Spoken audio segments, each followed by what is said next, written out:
Ja, het leven was zo fijn in die kleine boerderij, want daar woonde Harm-Jan met zijn Margriet.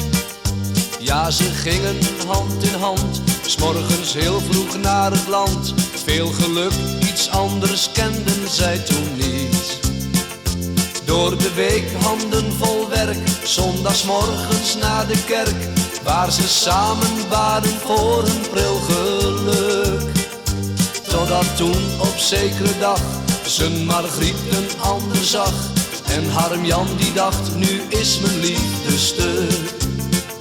Ze verdween toen met een vent die echt knap was en heel veel geld bezat. 5 jaren bleef ze weg, tot op een maandagmorgen zag hij haar weer lopen in de stad. En hij riep, hé Margriet, waarom hoor je me niet? Waarom doe je net of ik een ander ben? Ben ik soms te min voor jou, of voel jij je nu mevrouw? Hé Margriet.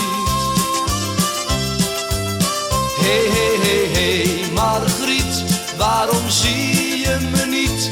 Waarom laat je me nu zo alleen hier staan?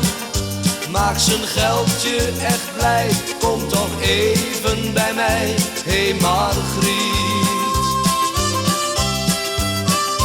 Maar zijn leven ging door en Harm-Jan die nam zich voor net te doen of zij voor hem niets meer bestond.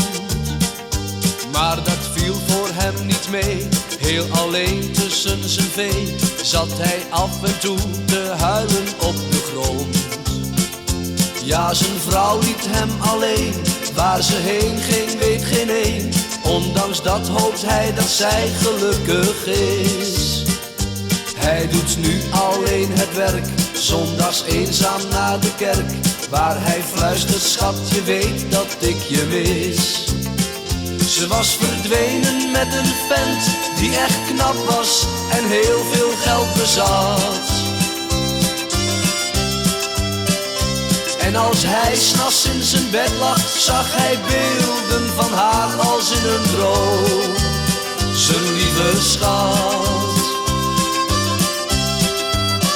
En hij riep, hé Margriet, waarom hoor je me niet?